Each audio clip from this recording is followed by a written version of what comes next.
ब्रह्मांड नायक राजाधिराज योगीराज अशा स्वामींचं अस्तित्व हे प्रत्येक ठिकाणी प्रत्येक कानाकोपऱ्यात घरातल्या हे असल्याचं आपल्याला जाणवायला लागतं. फक्त एकच आहे की यासाठी आपलं घर स्वच्छ असावं आणि घराबरोबरीनं मन सुद्धा स्वच्छ असावं. कारण मनाची स्वच्छता ही आपल्या साधनेसाठी अत्यंत आवश्यक असते. मध आहे, साखर आहे, हां. दूध आहे, दही आहे. तर ह्या सगळ्याचा पंचामृत अभिषेक केल्यानंतर मग त्यात थोडंसं हिना अत्तर देखील आपण थोडंसं ओके. 2 थेंब हं. वापरायचं. जेणेकरून स्वामींना हिना अत्तर हे अत्यंत प्रिय असल्याचं मानलं जातं. ओके. आणि ते अभिषेकासाठी जर वापरलं तर त्यापेक्षा मला असं वाटतं, की तो सुगंध जो दरवळतो, हं. तो खऱ्या अर्थानं केवळ आपल्या घरात नाही तर आपल्या आयुष्यात दरवळायला सुरुवात होते. हां. त्यानंतर हे जे स्थान आहे हे उत्तरेचं स्थान आहे आणि उत्तरेचं स्थान हे कुबेराचं स्थान मानलं जातं. ओके. कुबेर हा धनाधिपती आहे हां. आणि धन देण्याचं काम हा शनी देखील खूप मोठ्या प्रमाणात करतो. हं, हं. म्हणजे कित्येक वेळेला हा गैरसमज आहे, की शनी हा केवळ पीडाच देतो, तर तो योग्य न्याय देत असतो. स्वामींचं स्थान एक निश्चित हं. करतो आहे. त्यावेळेला ते स्थान जितकं महत्त्वाचं आहे, तितकंच आपल्या अंतरंगामध्ये त्याचं अधिष्ठान महत्त्वाचं आहे. हां. कारण स्वामींची सेवा करण्याचं अधिष्ठान जोपर्यंत आणि त्याचा संकल्प आपण सोडत नाही, हं. तोपर्यंत स्वामी सेवेला, स्वामींच्या पूजनाला खऱ्या अर्थानं आरंभ आणि प्रारंभ करू नये. हां. आणि तो ज्यावेळेला आपण करू, त्यावेळेला तो समारंभ असल्यासारखाच साजरा झाला पाहिजे. तो एखाद्या कपाटामधला जो कप्पा आहे, त्या ठिकाणी स्वामींचं जर स्थान किंवा कुठल्याही हं. देवदेवतांचं स्थान असेल हं. आणि त्याच्या डोक्यावरती जर का काही इतर सामानासाठी कप्पा ठेवलेला असेल, हं.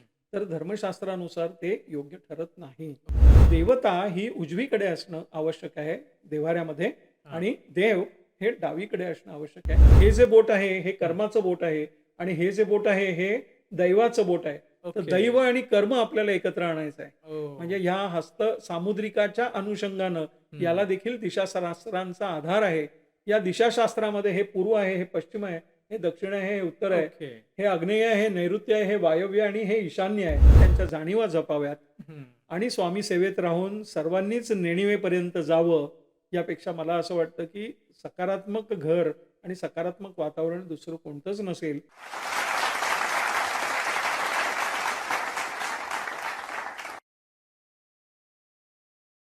नमस्कार. मी गणेश कुंभार आपल्या सगळ्यांचं स्वागत करतो गोष्ट फायद्याची या आपल्या पॉडकास्टमध्ये.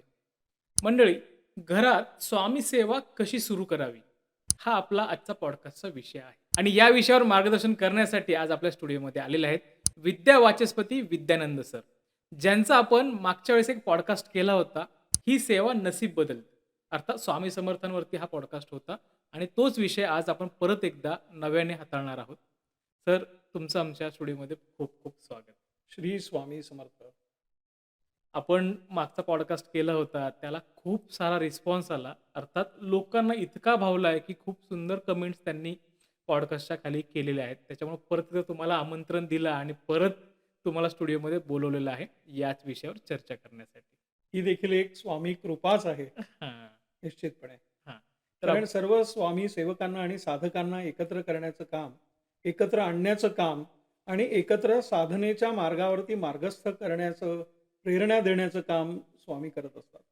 अर्थात सरांची नव्याने ओळख करून देण्याची गरज नाहीये. पण जी लोकं आज पहिल्यांदा हा पॉडकास्ट पाहतायत किंवा ज्यांनी पहिल्यांदा आपल्या चॅनलवर व्हिजिट केलंय, त्यांच्यासाठी थोडक्यात सांगतो. सरांनी 39 पदव्या मिळवलेल्या आहेत आणि सर सध्या अध्यात्मशास्त्रामध्ये 3री पी-एच-डी करत आहेत. आणि सर स्वामी सेवकही आहेत. त्याच्यामुळे खूप छान मार्गदर्शन ते करतात. हे अगोदर ज्यांनी पॉडकास्ट पाहिला त्यांना माहितीच आहे आणि जे आत्ता नवीन आलेत ते आत्ता अनुभवतील.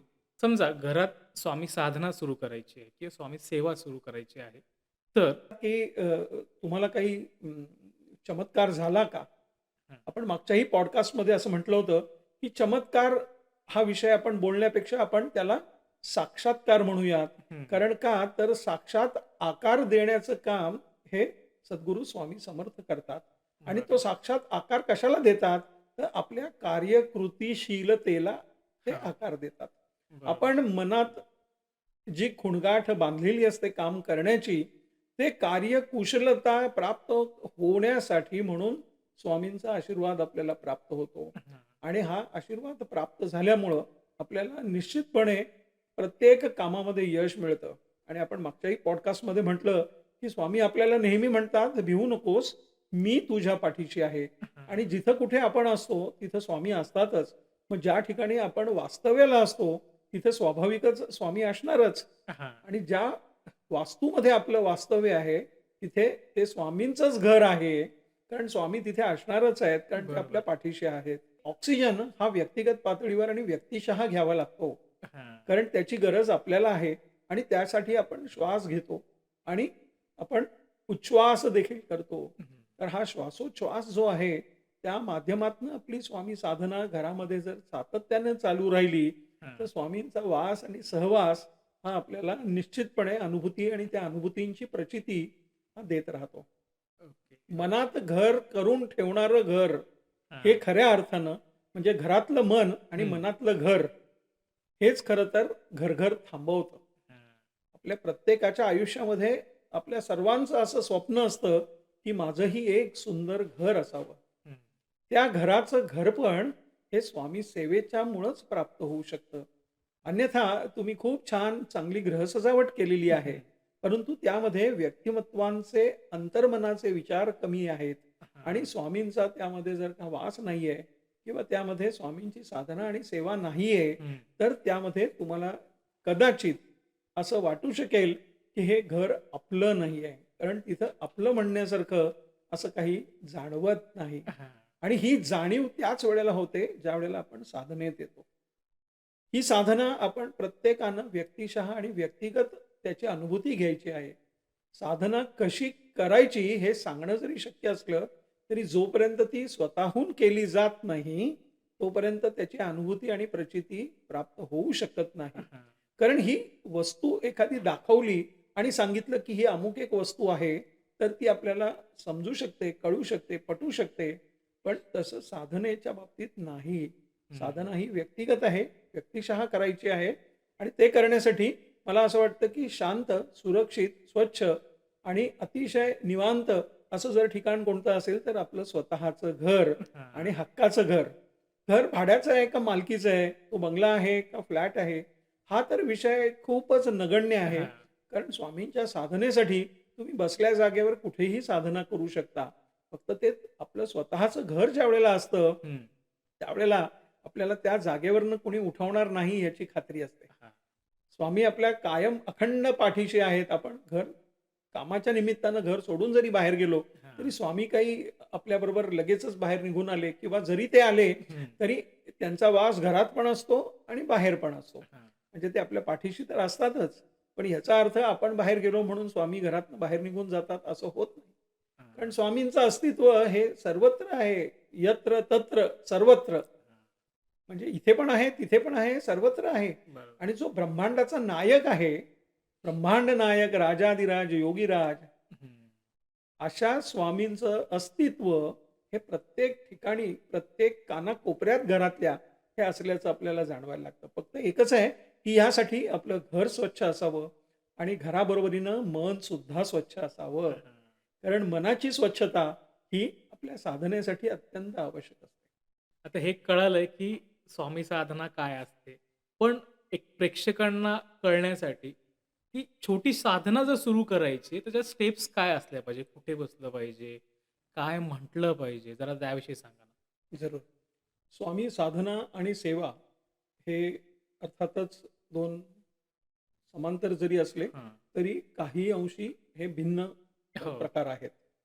ज्यावेळेला आपण सेवा म्हणतो, त्यावेळेला स्वामींच्या तसबिरीचं म्हणजे त्याच्या छायांकित हां. असं छबीचं, स्वामीच्या रूपांचं हे आपल्याला एकतर पूजन करणं, हं. अर्थात काही वेळेला आपण मूर्तीपूजन देखील करणं शक्य होऊ शकतं. हं. फक्त असं नेहमी लक्षात घेणं गरजेचं आहे, की आपल्या घरामध्ये आपलं पावित्र्य टिकवण्याच्या अनुषंगानं हं. मूर्ती ही फार मोठी नसावी. म्हणजे मंदिरांमध्ये ज्या पद्धतीनं मूर्ती स्थापन केली जाते, हां. कारण मूर्ती ज्यावेळेला येते घरामध्ये, त्यावेळेला त्या मूर्तीची प्राणप्रतिष्ठा करणं हे हां. धर्मशास्त्रामध्ये सांगितलेलं आहे. परंतु जर का तुम्ही फोटो फक्त जर आपल्या देव्हाऱ्यामध्ये ठेवलेला असलात हां. आणि तिथं जर का ते पूजेसाठी उपयोगात आणलात, तर ते योग्य ठरू शकतं. धर्मशास्त्राला ते मान्य आहे. ओके. त्यामुळं आपल्याला हे एक लक्षात घेणं सर्वात प्रथम गरजेचं आहे. ज्यावेळेला आपण स्वामी सेवा करण्याच्या अनुषंगानं स्वामींचं स्थान एक निश्चित हं. करतो आहे, त्यावेळेला ते स्थान जितकं महत्वाचं आहे, तितकंच आपल्या अंतरंगामध्ये त्याचं अधिष्ठान महत्वाचं आहे. हां. कारण स्वामींची सेवा करण्याचं अधिष्ठान जोपर्यंत आणि त्याचा संकल्प आपण सोडत नाही, हं. तोपर्यंत त्या स्वामी सेवेला, स्वामींच्या पूजनाला खऱ्या अर्थानं आरंभ आणि प्रारंभ करू नये. हां. आणि तो ज्यावेळेला आपण करू, त्यावेळेला तो समारंभ असल्यासारखाच साजरा झाला पाहिजे. बरोबर. कारण स्वामींना जरीही भावाचा भुकेला असणारा एक देव म्हटलं, हां.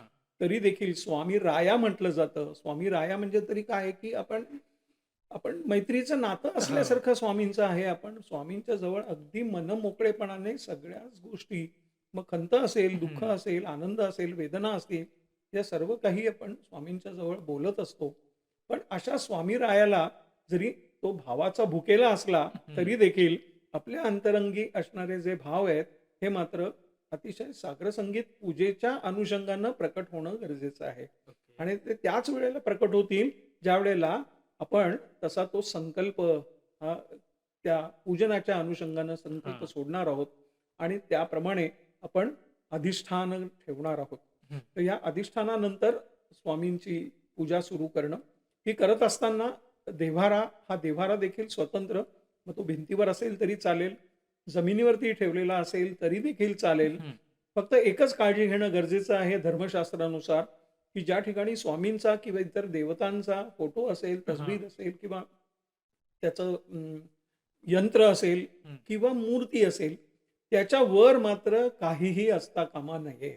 ओके. अन्यथा अनेक ठिकाणी, अनेक देव्हाऱ्यांमध्ये, कुठेतरी कपाटामध्ये, एखाद्या कोपऱ्यामध्ये, कारण सोय नसल्यामुळं हं. म्हणा किंवा तो दृष्टिकोन नसल्यामुळं देव्हारा तयार केला जातो आणि त्या हां. ठिकाणी देव ठेवले जातात.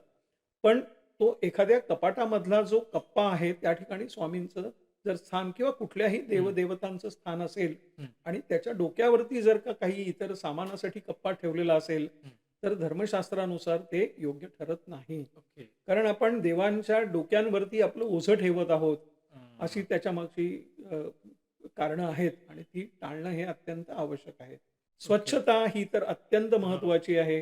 रोजच्या नित्यनेमानं आणि नियमानं हं. त्याची पूजा करणं. कारण त्याचं पावित्र्य आणि ते पवित्र स्थान हे दोन्हीही लक्षात घेणं, त्याचं महत्त्व आणि महात्म्य हे जपणं हे हां. अत्यंत आवश्यक आहे. आणि अशा वेळेला आपण जे काही देव्हाऱ्यातले देव असतील ते ताम्हणामध्ये काढून घेणं, त्या देव्हाऱ्याची पूर्णपणे स्वच्छता करणं, हां. शुद्धीकरण करणं. काही वेळेला आपल्याकडे माहिती आहे, की धर्मशास्त्रानुसार आणि भारतीय सनातन वैदिक संस्कृतीनुसार हां. काही पावित्र्य पाळण्याच्या अनुषंगानं काही गोष्टी किंवा काही विधी करायला सांगितलेल्या आहेत. हं. जसं आपल्याकडे आपल्याला माहिती आहे, की सोयर, सुतक वगैरे अशा काही हो, गोष्टी हो. पाळल्या जातात. महिलांच्या बाबतीत विशेषतः एक 5 दिवस पाळणं हे आवश्यक असतं हं. धर्मशास्त्रानुसार.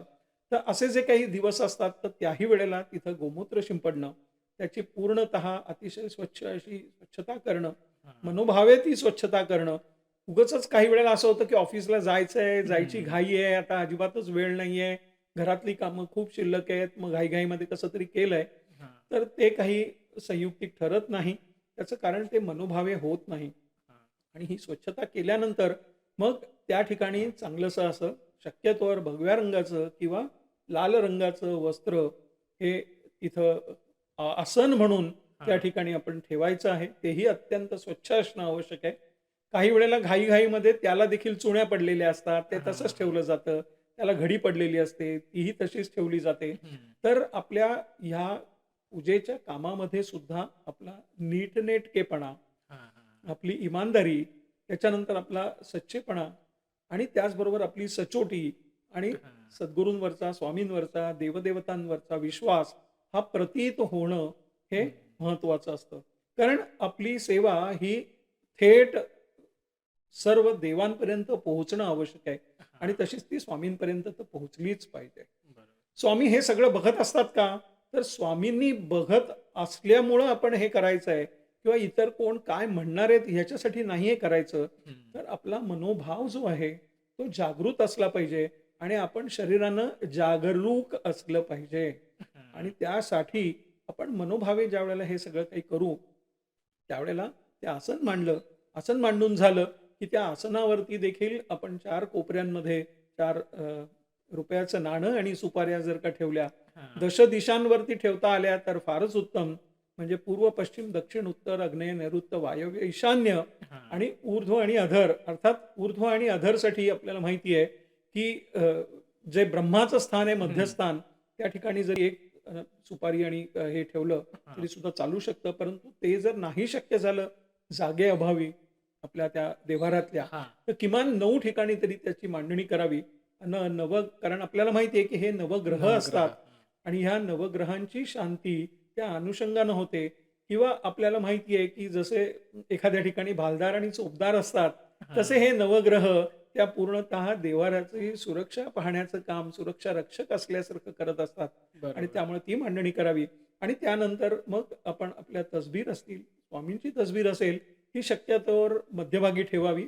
उजव्या बाजूला आपल्याकडे असणाऱ्या देवता हं. म्हणजे देवी ह्यांच्या मूर्ती किंवा यांचे टाक किंवा यांचे फोटो ठेवावेत हां. आणि डाव्या बाजूला मग देवांचे फोटो, मग कदाचित भगवान शंकराचा असू हं. शकेल, विष्णूचा असू शकेल किंवा बाळकृष्ण असेल किंवा काही असेल. म्हणजे बाळकृष्ण डाव्या बाजूला जर आपण पूजेला बसलेलो आहोत, आपण हां. समोर बघत आहोत त्यावेळेला डाव्या बाजूला आणि उजव्या बाजूला अन्नपूर्णेची मूर्ती आणि ओके. मध्यस्थानी ही स्वामींची मूर्ती.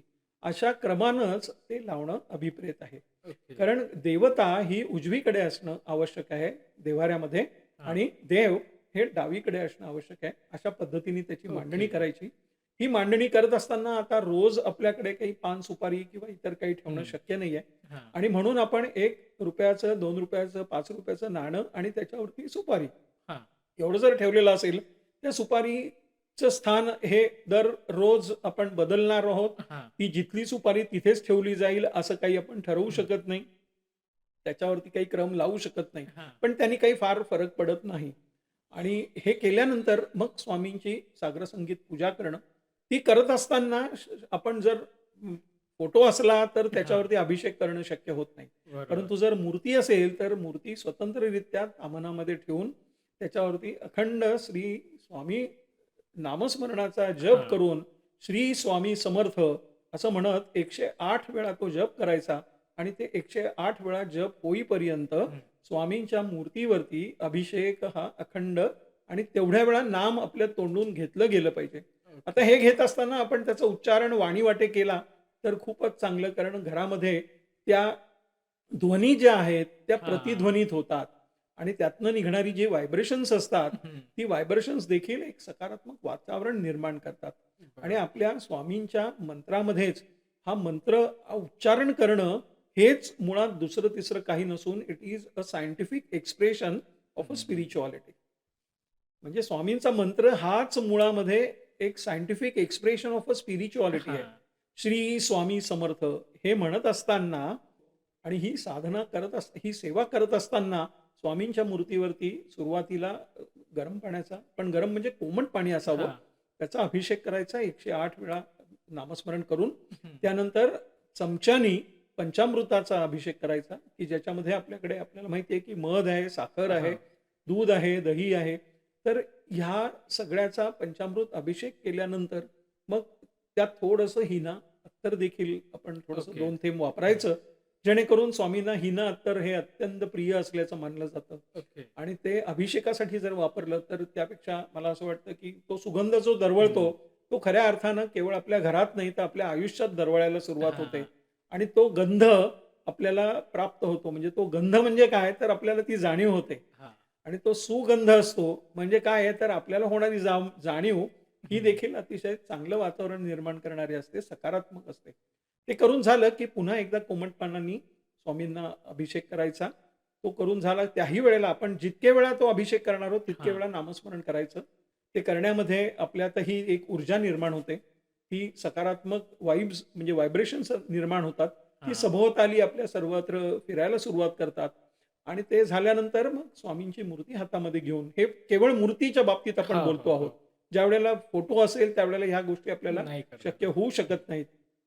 परंतु जर एक साधारणपणे 6 इंचाची, 8 इंचाची हां. अशी जर मूर्ती आपण आणलेली असेल किंवा त्याहीपेक्षा छोटी अगदी 4-5 इंचाची हं. मूर्ती असेल, तर त्या मूर्तीवरती हे अशा पद्धतीनं अभिषेक करणं शक्य आहे.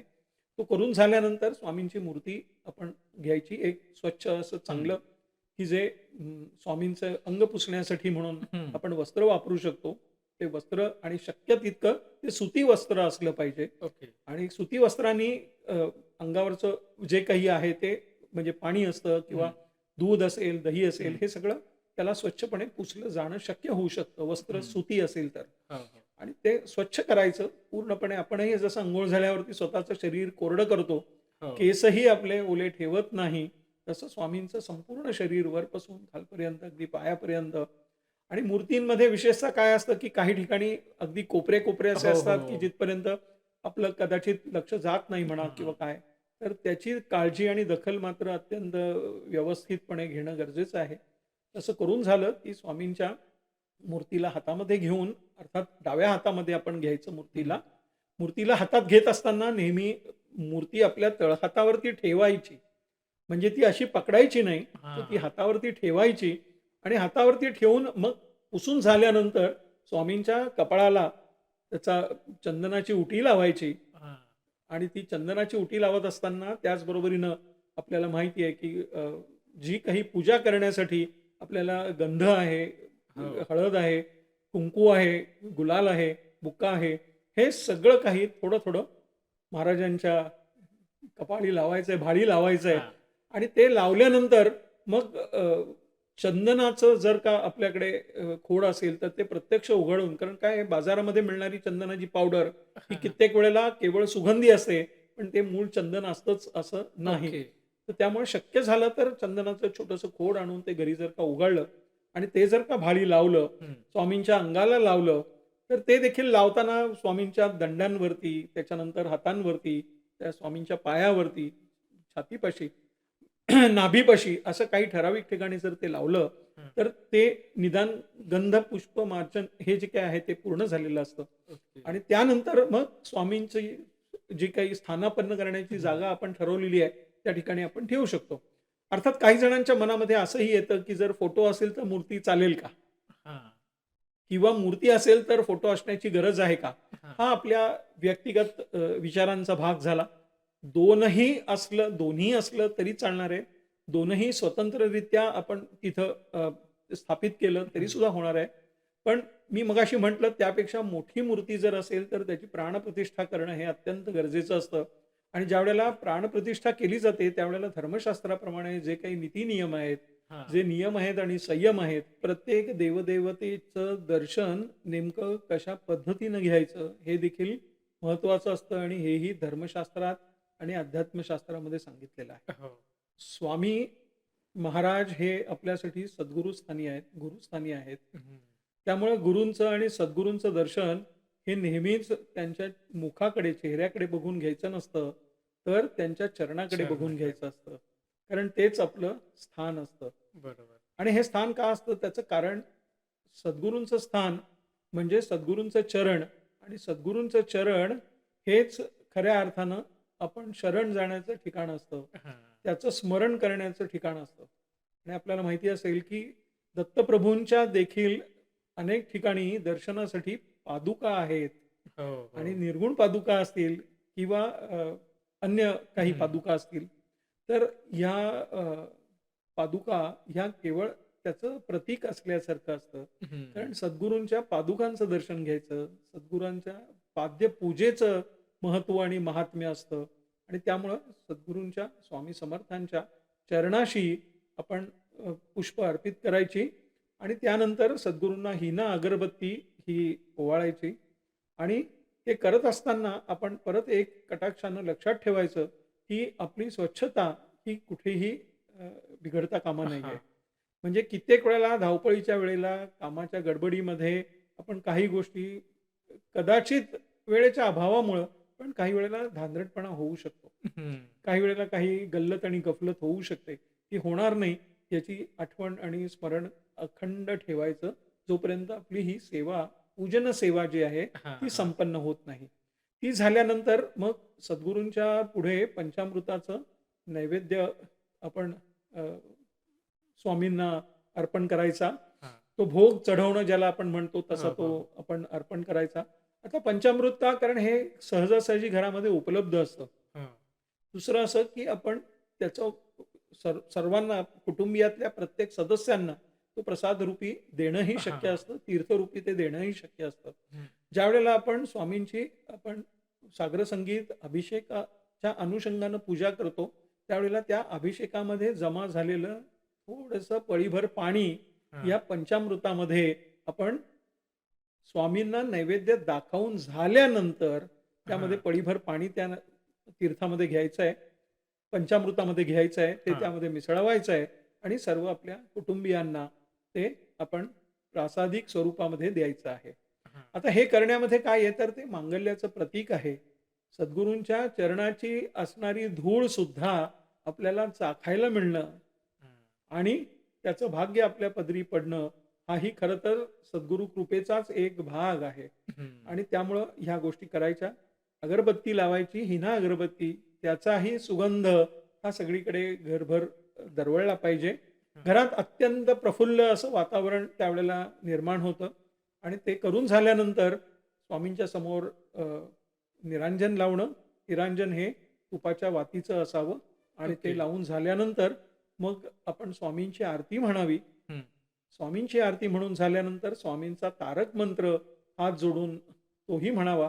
जर पाठ असेल तर उत्तम, जर हां. पाठ झालेला नसेल तर आपण स्वामी मंत्र डोळ्यासमोर ठेवून तो म्हणू शकतो हं. आणि तेही जर का आपल्याला शक्य होत नाहीये कदाचित काही कारणांनी, तर आपण तो ऑनलाईन स्वरूपात ऑडिओच्या माध्यमातनं आपण तो ऐकू शकतो आणि घरात हं. ते एक आणखीन सुंदर असं वातावरण निर्माण करू शकतो. हां. आता निश्शंक हो, निर्भय हो मनारे, हां. हे स्वामी सुद्धा आपल्या मनाला निश्शंक होण्याची आपल्याला एक हां. कल्पना देत आहेत, आपल्याला जाणीव करून देत आहेत. आणि आपण निश्शंक का व्हायचंय, तर कोणतीही शंका मनामध्ये न आणता हं. हे आपल्याला पूजन सेवा ही संपन्न करायची आहे. ती बरोबर. पूर्ण होत नाही, हं. ती परिपूर्ण ठरत नाही, कारण ती संपन्न होते आणि माझी आजची पूजा झाली, तर झालं असं म्हणणं देखील हां. यथायोग्य ठरत नाही. कारण ती एकदा केली आणि संपली असं नाही. तर ती हं. नित्य नेमानं आणि नित्य नियमित ती करत राहणं हे आपलं कर्तव्य आहे. याची जाणीव आणि याचं भान आपल्याला राखावं लागतं. आणि त्यामुळं ती आजची माझी पूजन सेवा संपन्न झाली. महाराज ती आपल्या चरणी मी रुजू करत आहे. अशी आपण हात जोडून विनम्रतेनं सद्गुरूंना, स्वामी समर्थांना प्रार्थना करायची हं. आणि ती प्रार्थना करत असताना स्वामींची माफी देखील मागायची, की मी बालक आज्ञ म्हणून सेवेत चूक क्षमा करुनी हं. भक्तासाठी येऊ धावोनी प्रसन्न होई आम्हावरी. म्हणजे स्वामीराया आपल्या पूजन सेवेमध्ये माझ्याकडनं जर काही चूक झाली असेल, तर चूक भूल द्यावी घ्यावी असं जसं आपण हं. एकमेकांशी बोलताना म्हणतो, तसं महाराजांना देखील त्यांच्या चरणी आपली ही विनम्रतेनं प्रार्थना करायची आणि महाराजांना सांगायचं, की मी जी काही पूजन सेवा करतो आहे, ती हां. आपल्या चरणी रुजू झालेली आहे, तर तिचा आपण स्वीकार करावा आणि आपली अखंड कृपा, निरंतर प्रेम आणि सातत्यानं मिळत असलेला, प्राप्त होत असलेला आशीर्वाद हा असाच अखंड शेवटच्या हां. श्वासापर्यंत मिळत राहो, अशी प्रार्थना आपण करायची. स्वामी आपण माझ्या पाठीशी आहातच, परंतु आपण माझ्यासोबतही आहात. आपण कृपा आशीर्वाद सातत्यानं देतही आहात. हं. अशी सातत्याने मला अनुभूती येत आहे, अशी अफर्मेटिव्हज आपण बोलणं गरजेचं आहे. कारण हां. काय असतं, की अफर्मेशन जर का आपलं असेल, की वर्तमानात काय चाललंय? हं. वर्तमानातलं आपलं वर्तन महत्वाचं आहे. बरोबर. भूतकाळाचं भूत आपल्या मानगुटीवर कधी बसू द्यायचं नाही. काय झालं हे विसरून जायचं. उद्या काय होणार आहे याची चिंता करायची नाही, कारण स्वामी आपल्या सोबत आहेत. हां. पण वर्तमानातलं वर्तन मात्र बिघडू द्यायचं नाही आणि त्याच्यासाठी आपण स्वामींना विनवणी करताना, प्रार्थना करताना असं म्हणायचं, की आपण साक्षात माझ्या पाठीशी आहातच. हं. परंतु अखंड कृपा आशीर्वाद आपला मला लाभत आहे. असाच अखंड लाभत राहणार आहे, याची मला खात्री आहे.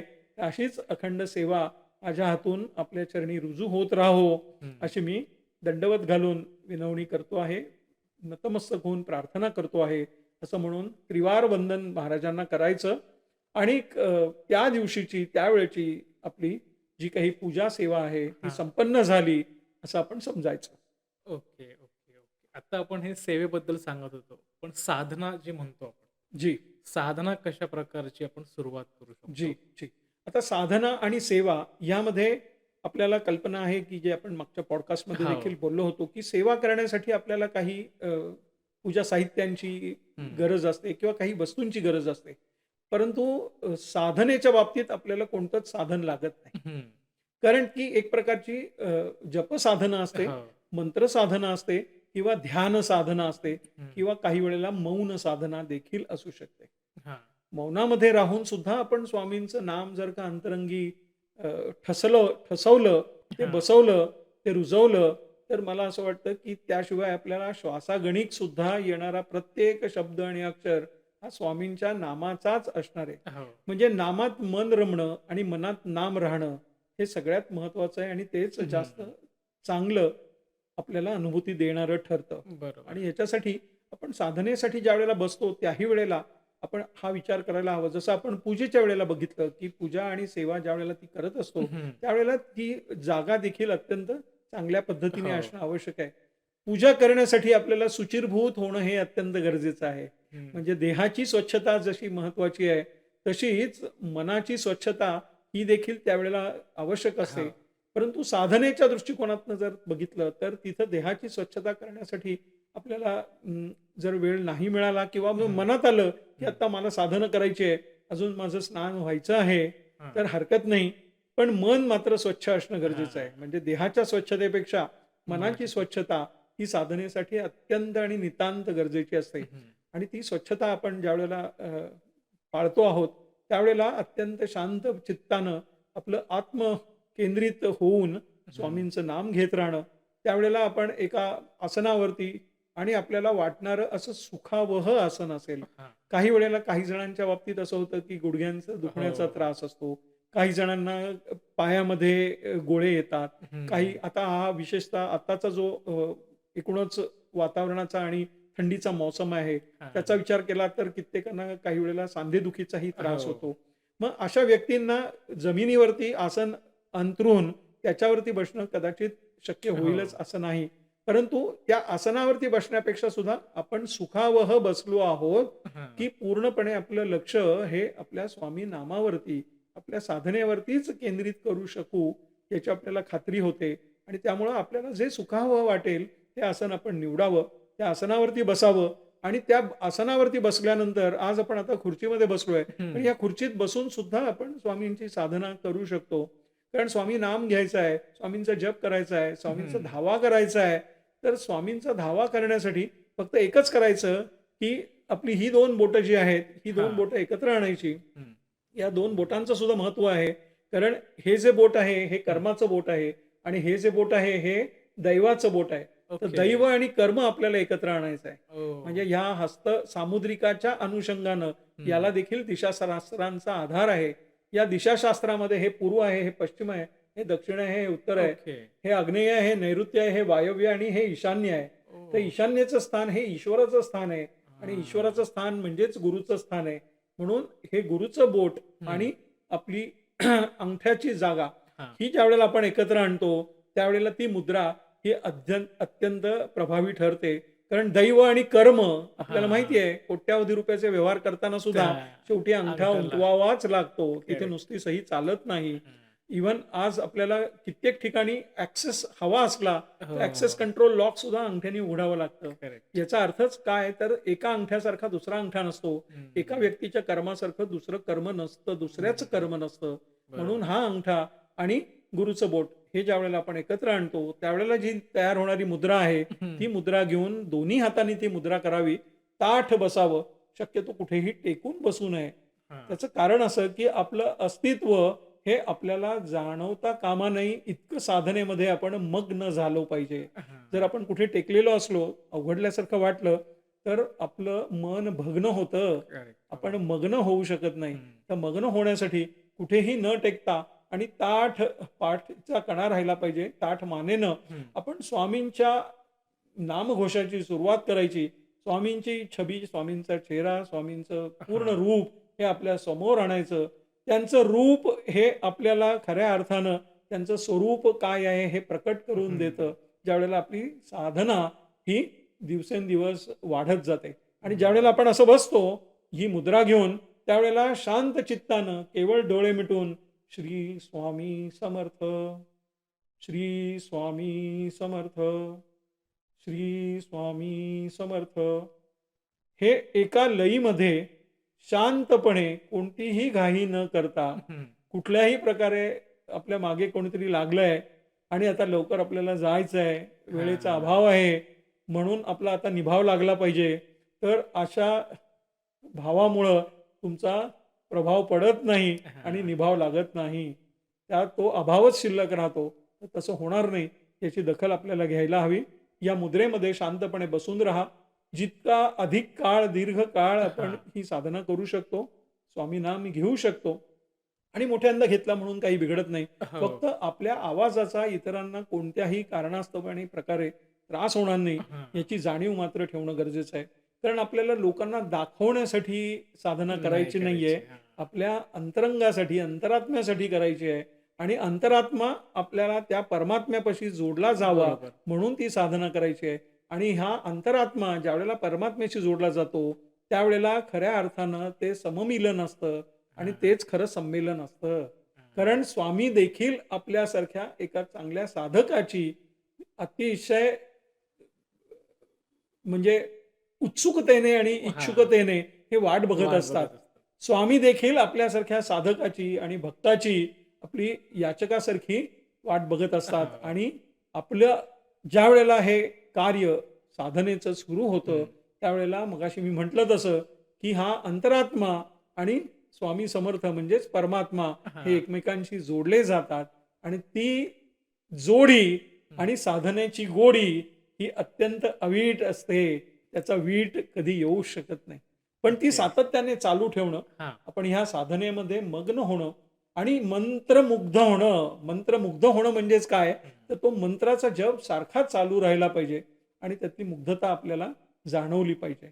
आणि त्या मुग्धतेमध्ये स्वामींच्या कृपेमुळं आणि प्रेमामुळं असणारी जी स्निग्धता आहे, हां. ती आपल्याला कळायला लागते. स्वामींचा आपल्यावरती असणारा प्रेमाचा ओलावा जो आहे आणि त्याचा वर्षाव जो आहे, तोही सातत्याने जाणत राहतो आणि त्यामुळं ह्या पद्धतीनं आपण बसल्या जागेवरती ही साधना करू शकतो. ह्याच्यासाठी कोणती वेळ आहे का? तर ह्याच्यासाठी कोणतीही वेळ नाही. ओके. कोणता काळ आहे का? तर कोणताही काळ नाही. ह्याच्यासाठी तुम्ही सुचिरभूत होऊन, स्नान करून, स्वच्छ शुभ्र कपडे घालून बसायला हवं का?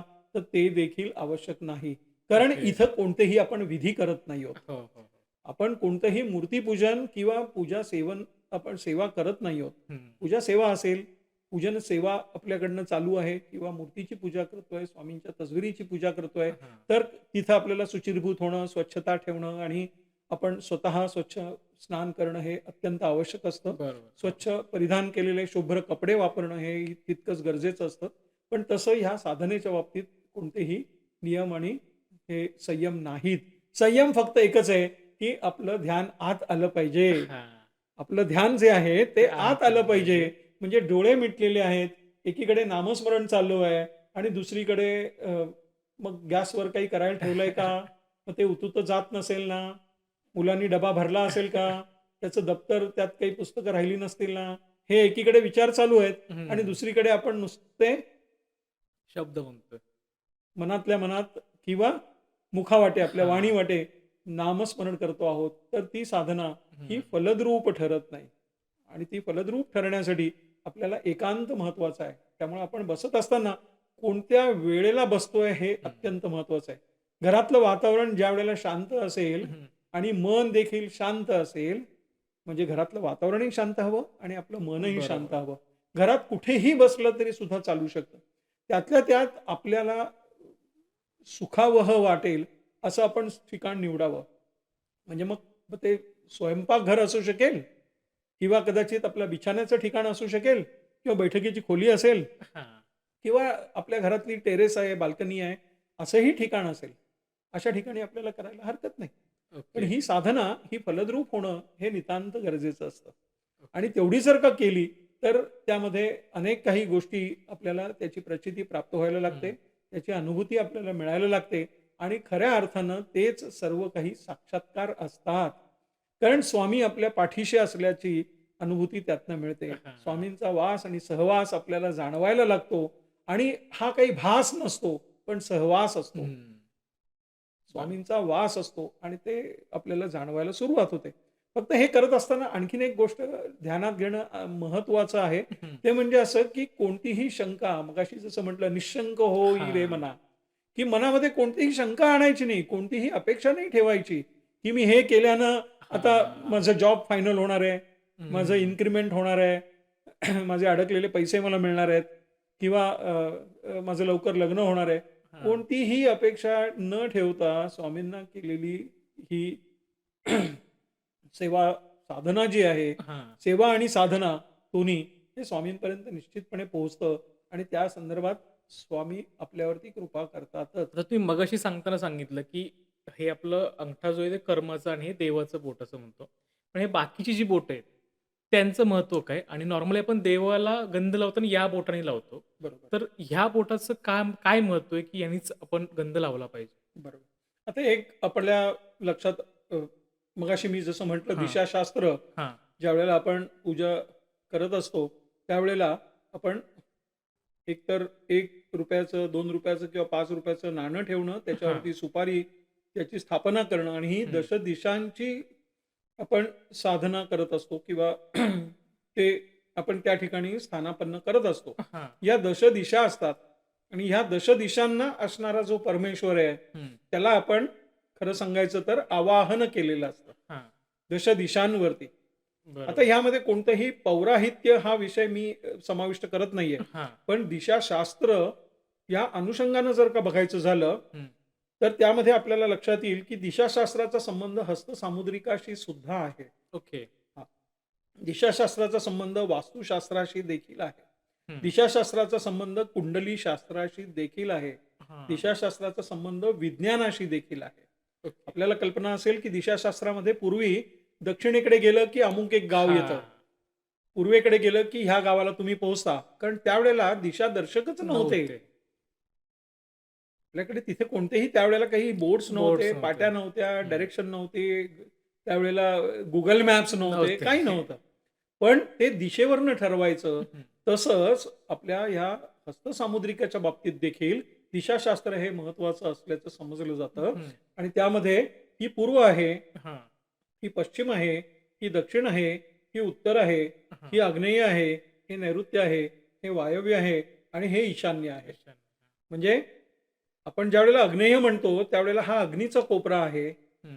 अग्नीच्या ठिकाणी आपल्याला माहिती आहे, की घरामध्ये विशेषतः अग्नीच्या ठिकाणी आपण अग्नी प्रज्वलित व्हावा हो. या दृष्टिकोनातनं ठिकाण ठेवणं आवश्यक असतं. बरोबर. तसं हे इथलं जे स्थान आहे, हस्तसामुद्रिक शास्त्राप्रमाणे हे स्थान जे आहे ते शुक्राचं स्थान आहे, ज्याला शुक्र उंचवटा म्हणतात. हां. आता हे उत्पादन करणारं म्हणजे प्रजोत्पादन दाखवणारं हां, हां, हां. म्हणजे हस्तसामुद्रिकामध्ये तुमचा शुक्र बघून तुमचं अपत्य आणि त्यांचं स्वास्थ्य आणि ओके. इतर अनेक काही पुढच्या पिढीच्या संदर्भातल्या गोष्टी याचे संदर्भ आपल्याला प्राप्त होऊ शकतात. हां, आग्नेय, नैऋत्य हे वायव्य आहे.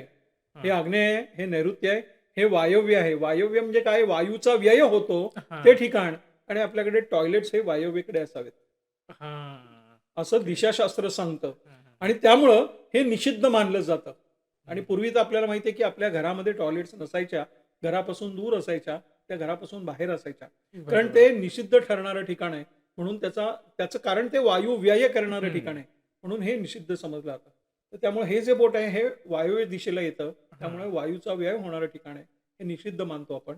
त्यानंतर हे जे स्थान आहे हे उत्तरेचं स्थान आहे आणि उत्तरेचं स्थान हे कुबेराचं स्थान मानलं जातं. ओके. कुबेर हा धनाधिपती आहे हां. आणि धन देण्याचं काम हा शनी देखील खूप मोठ्या प्रमाणात करतो. हं, हं. म्हणजे कित्येक वेळेला हा गैरसमज आहे, की शनी हा केवळ पीडाच देतो, तर तो योग्य न्याय देत असतो ओके. आणि तुम्हाला अत्यंत चांगला असा पैसा देखील मिळवून देतो. ओके. तर त्यामुळं हे जे स्थान आहे हे शनीचं स्थान आहे आणि हे त्याच्या बाजूचं जे स्थान आहे हे मात्र ईश्वराचं स्थान आहे. कारण हां. ईशान्य ह्याला म्हणतात. हां. ईशाच्या अन्य इथे काही नाहीये. हां, हे हां. ईश्वराचं स्थान आहे आणि ईश्वराचं स्थान असल्यामुळं आपण प्रत्येक वेळेला काही जरी इंडिकेट करायचं झालं, तर आपण हे बोट वापरतो. हां. करेक्ट. कारण ह्याला इंडेक्स फिंगर म्हणतात. कारण हे हां. इंडिकेट करण्यासाठी वापरलं जातं. हे म्हणजे काळ्या दगडावरची रेघ. करेक्ट. हे म्हणजे अंतिम सत्य. हां. कारण आणि सत्य काय आहे? तर परमेश्वर, करेक्ट. की हां. जे शाश्वत आहे. हं. बाकी कशाची शाश्वती नाही. हं. म्हणून हे दैव आहे आणि हे मात्र कर्म आहे. हां. कारण का? तर कोट्यावधी रुपयांच्या कागदपत्रांवरती सुद्धा आपल्याला सही जरी केलेली असली तरी अंगठा हा उमटवावाच लागतो. कारण बरोबर. एका व्यक्तीच्या अंगठ्यासारखा दुसरा अंगठा नाही. नाही. आज बँकेचे लॉकर सुद्धा ऑपरेट करण्याची काही ठिकाणी अंगठ्यावरती सोय केलेली आहे. हो. बायोमेट्रिक सिस्टम ज्याला आपण म्हणतो. बरोबर. त्या ठिकाणी देखील अंगठा वापरूनच आपल्या लॉकरला अनलॉक करता येतं. हां. मग हे जसं दैव आहे आणि हे कर्म आहे, हं. तर दैव आणि कर्म हे ज्यावेळेला एकत्र येतं, त्याच वेळेला कर्तृत्व घडलं जातं. हां. आणि हे कर्तृत्व घडत असताना तुम्हाला दैवाची साथ लागतेच. पण नुसतं दैव आहे पाठीशी म्हणून मी काहीही नाही केलं तरी चालेल असं नाहीये. तुम्हाला कर्म करत राहणं हेही तितकंच महत्वाचं आहे. त्यामुळं बरोबर. तुमच्या कर्माला दैवाची जोड असेल, हं. तर तुमचं कर्तृत्व हे निश्चितपणे चांगलं असणार आहे. आणि म्हणून साधना करत असताना, नामजप करत असताना आपण जर ही 2 बोटं आणली आणि जर का ताठ मानेनं आणि ताठ हं. पाठीचा कणा करून जर बसलो, तर ती साधना फलद्रूप ठरते. हे जे आपण मगाशी बघितलं तसंच. पण ह्याच बरोबरीनं ह्या बोटात आपण जर बघितलं तर बाकी सगळ्या बोटांना काहीतरी दिशा आहे, स्थान आहे. हां. परंतु हे एकमेव बोट असं आहे आपल्या हातावरचं, की ते कोणत्याही एका विशिष्ट दिशेला येत नाही. ओके. आणि त्यामुळं ते पवित्र मानलं जातं. आणि आपल्याला माहिती आहे, की ज्यावेळेला विधिवत पूजा केली जाते, हां. त्यावेळेला इथं पवित्रक बांधलं जातं. करेक्ट. हो. आणि पवित्रक बांधण्याचं कारणच असं आहे, की ते बोट पवित्र आहे. हं. आणि जे बोट पवित्र आहे, ते आपल्या स्वामींच्या, ते आपल्या हं. देवदेवतांच्या पूजनासाठी, त्यांना गंध लावण्यासाठी किंवा अक्षता वाहण्यासाठी हं. ह्या बोटांचा उपयोग होतो. आणि ते पवित्र असल्याकारणाने आणि ते करत असताना आपण कित्येक वेळेला हा अंगठा आणि हे बोट वापरतो. हो, बरोबर. अक्षता जर व्हायच्या आहुती. असतील, तर याच पद्धतीनं ते वाहणं हे अभिप्रेत आहे, हां. धर्मशास्त्राप्रमाणे आणि दिशाशास्त्राप्रमाणे. त्यामुळे हे जे बोट आहे, हे अत्यंत महत्त्वाचं आहे. कोणत्याही देवाला, मूर्तीला, फोटोला ज्यावेळेला हं. आपण गंध लावतो, त्यावेळेला ते ह्या बोटाने लावलं जातं, कारण ते कोणत्याही दिशेला येत नाही. कारण हां. ते पवित्र मानलं जातं. ओके. आणि म्हणून ह्या बोटामध्ये आपण गंध घेतो. आणि याबरोबर आणखीन एक दुसरं त्याच्या मागचं महत्वाचं कारण असं आहे, हे बोट अत्यंत पवित्र मानलं जातं, हे जसं आपण म्हणतो तसंच शरीर विज्ञानाच्या अनुषंगानं हं. ह्या बोटापासून निघणारी जी रक्तवाहिनी आहे, हां. ती थेट आपल्या हृदयाशी जाऊन मिळते. ओके. आणि आपल्याला कल्पना असेल, की विशेषतः लग्नाच्या संदर्भात, विवाहाच्या संदर्भामध्ये वधू आणि वर हो, हो, हो, यांच्या हो. ज्यावेळेला मनोमिलनाचा क्षण जवळ येतो, हां. यांचा ज्यावेळेला वाङ्निश्चय केला जातो, त्यावेळेला त्यांच्या देखील याच बोटांमध्ये रिंग अंगठ्या घालतात. घातल्या जातात. कारण हां. हे बोट हे पवित्र बोट समजलं जातं आणि हां. हे पवित्र स्थान मानलं जातं. कारण दुसरी दुसरी स्थानं ही अपवित्र आहेत अशातला भाग नाही. पण वेगवेगळ्या कामासाठी आणि कारणासाठी आणि त्यामुळं असंही काही वेळेला करणं शक्य होऊ शकतं किंवा योग्य ठरू शकतं, की ज्यावेळेला आपण मुद्रा घेतो आहोत, हं. त्यावेळेला ती ह्या 2 बोटांनी घ्यावी किंवा ह्या 2 बोटांनी घ्यावी. हां. ह्या 2 बोटांनी घेतलेली मुद्रा सुद्धा अत्यंत योग्य समजली जाते. पण ओके. त्यावेळेला करंगळी ही मात्र बाजूला असली पाहिजे. कारण ही निषिद्ध आहे हां. आणि ती वायू व्यय होणाऱ्या ठिकाणची आहे. त्यामुळे तिला कधी मध्ये आणायचं नाही. आपण लिहिताना देखील आपण बघा, की ज्यावेळेला लिहितो, त्यावेळेला आपल्या लेखनाचा जो काही सराव असेल किंवा जी हां. पद्धत असेल, त्यामध्ये कायम करंगळी ही थोडीशी बाजूलाच. बाजूला राहते आणि हो. लिहिण्याचं काम आपण करत जाण्याची नाही काही नसतं. आवश्यकता नाही. हां. परंतु स्वामी सेवा या दृष्टिकोनातनं जर का बघितलं, तर हां. या पवित्र बोटाचा आपण उपयोग करावा. स्वामींच्यासाठी सर्व काही पवित्र असणं हे महत्वाचं आहे. कारण त्याचं पावित्र्य जपणं हं. हे आपलं कर्तव्य आहे. केवळ जबाबदारी आहे असं नाही आणि त्याचं भान आपल्याला राखलं पाहिजे. बरोबर, बरोबर. आता आपण जेव्हा साधना म्हणतोय, श्री स्वामी समर्थ हा मंत्र जप तर सुरूच आहे. पण याच्याबरोबर जेव्हा तारक मंत्र आपण जेव्हा म्हणतो, तर हा तारक मंत्र एक्झॅक्टली काय आहे आणि तो आपल्याला कसा तारतो? इथं तारक मंत्रामधल्या प्रत्येक अक्षराचं आणि शब्दाचं जर आपण अर्थपूर्ण मनन, पठण आणि चिंतन केलं, हां. तर त्याच्या चिंता आपल्याला निश्चितपणे दूर झाल्याचं कळतं. ओके. आपण तो वाचायचा नाहीये. हं. आपण त्याचं मनन, पठण आणि चिंतन करायचं आहे. हं. कारण तो मंत्र आहे आणि ज्यावेळेला स्वामींचा मंत्र आहे, त्यावेळेला त्यामध्ये स्वामींची आश्वासक हं. अशी आपण आळवणी करत आहोत. स्वामी आश्वासक आहेत आणि हो. आपण त्यांची आळवणी करत आहोत. आपण त्यांना बोलवत आहोत. आपण स्वामींचा धावा करत आहोत हं. आणि हे ज्यावेळेला आपण करत आहोत आणि हे आपल्याला कळत आहे, हां. त्यावेळेला आपल्याला एक गोष्ट लक्षात येते, की प्रत्येक शब्दांमध्ये ते अर्थपूर्ण आहे, जीवन सार्थ करणार आहे, आपल्याला समर्थ करणार आहे. कारण आपल्या पाठीशी समर्थ आहेत, हो. साक्षात स्वामी समर्थ आहेत. आणि त्यामुळं निश्शंक हो, निर्भय हो मनारे, हे सांगतायत. कारण आपलं मनच मुळी भरकटत असतं. हां. मन स्थिर नाहीये आणि जे स्थिर नाहीये त्यामध्येच आपण गुरफटलेली असतो. हं, निश्शंक हो म्हणजे शंका येऊ देऊ नकोस. हं, निर्भय हो म्हणजे घाबरू नकोस. हं. तू मनात शंका आणू नकोस, की माझ्या सेवेने काय होईल? हां. आणि निर्भय हो, भीणं थांबव पहिलं. कारण हं. तू जोपर्यंत घाबरत राहशील, तोपर्यंत माझं साधनेचं आणि सेवेचं तुला महत्त्व आणि महात्म्य कळणारच नाहीये. हां. तर पहिल्यांदा ते थांबव.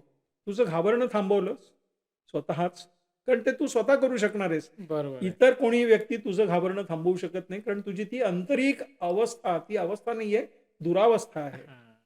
तर तुला जर का साधनेची अवस्था प्राप्त करायची असेल, तर त्याची माझ्याकडे तयार असलेली व्यवस्था आहे, असं स्वामी सांगतायत. आणि हां. म्हणून म्हणतायत, की हा तारक मंत्र वाच.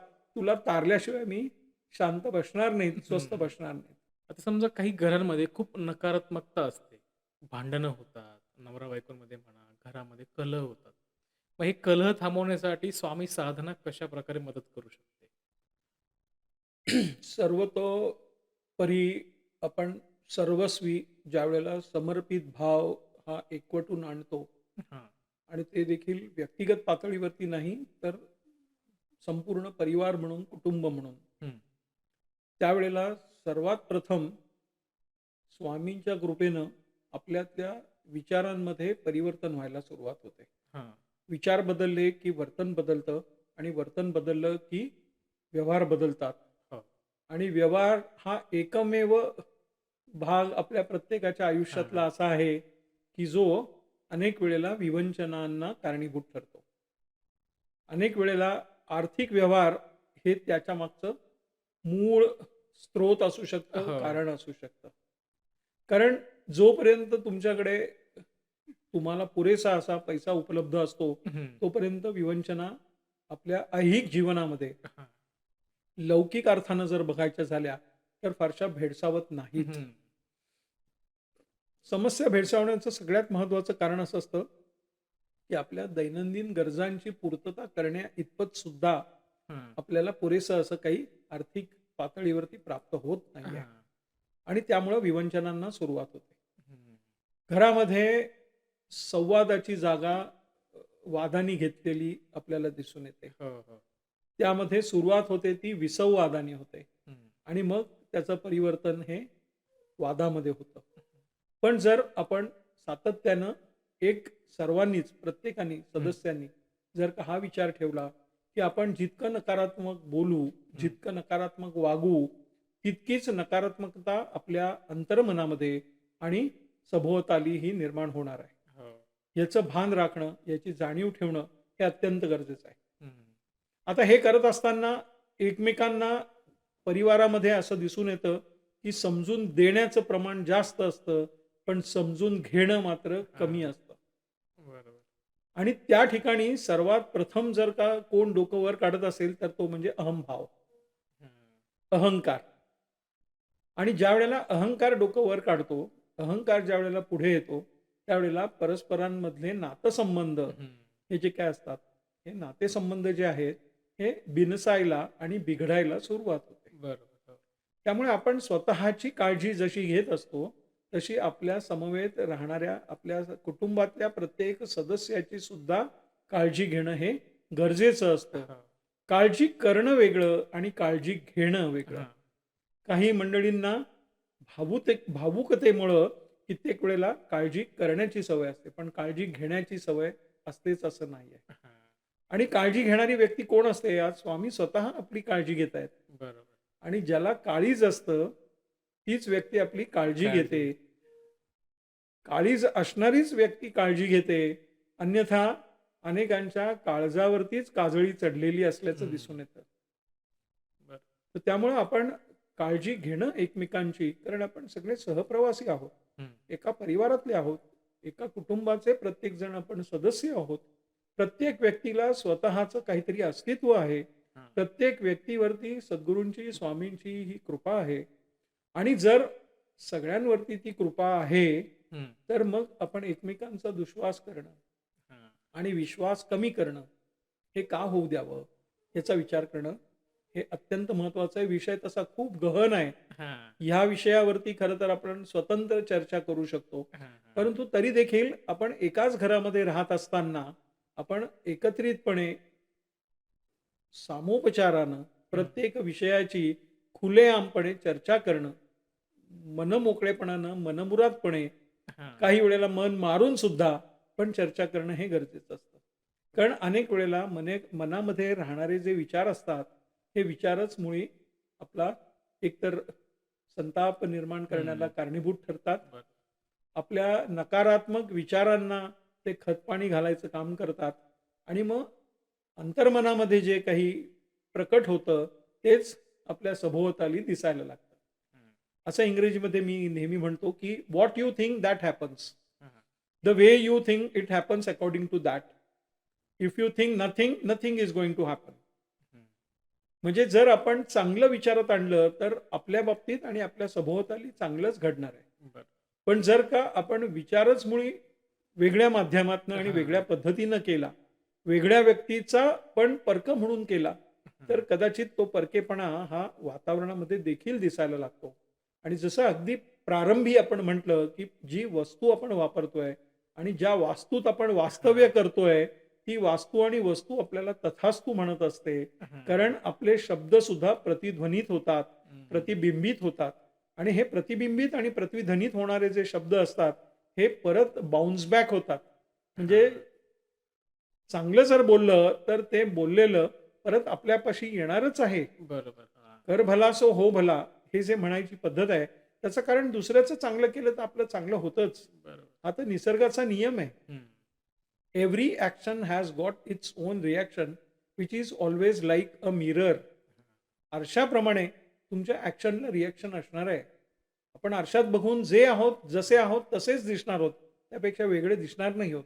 त्यामुळे हं. ज्या पद्धतीने आपण आपल्या कुटुंबियांबरोबर, कुटुंबातल्या प्रत्येक सदस्याबरोबर वागणार आहोत, बोलणार आहोत, त्यांच्याशी आपसात आर्थिकच नाही, परंतु इतर जो काही नातेसंबंध हां. या अनुषंगानं व्यवहार करणार आहोत, तसाच तो आपल्या बाबतीत देखील होणार आहे. त्याचं भान राखणं हे अत्यंत गरजेचं असतं.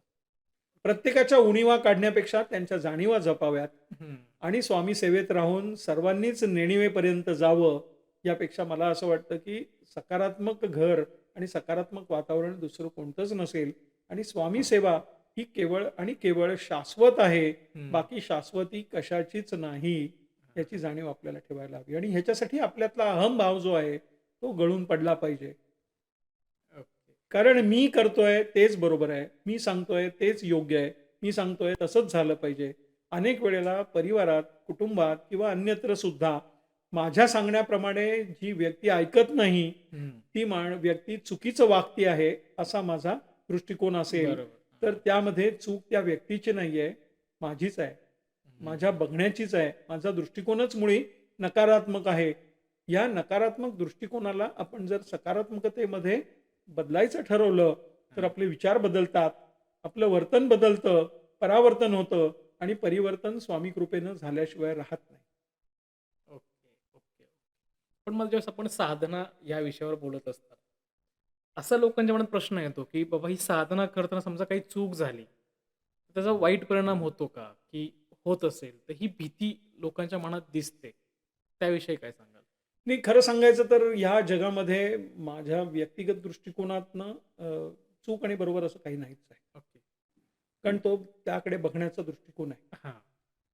आज एखादी गोष्ट मला चूक वाटेल, ती कदाचित आपल्याला बरोबर वाटेल. हो. आपल्याला जी गोष्ट चूक वाटते ती मला कदाचित बरोबर वाटू शकेल. हं. कारण आपण ती कोणत्या दृष्टिकोनातनं बघतोय, त्याच्यावरती ते अवलंबून आहे. आपण प्रतिक्रिया काय देतोय आणि कशी देतोय. ओके. आता साधना करत असताना चूक काही होणं हा काही विषयच येत नाही. हं. आपल्याला सुरुवातीला सराव करावा लागेल.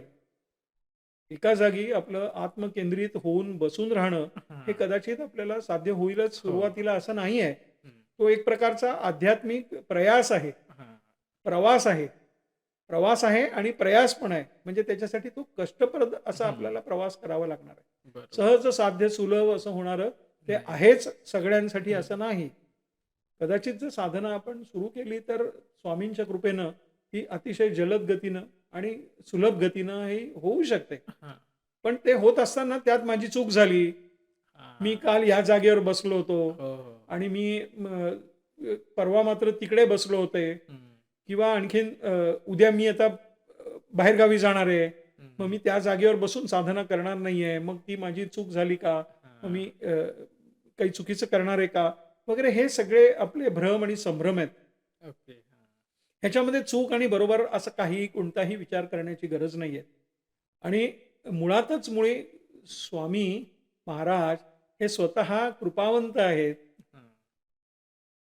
सद्गुरू आहेत. ते आपल्याला चरणाशी स्थान देणार आहेत. ह्याची आपल्यालाही कल्पना असणं आवश्यक आहे.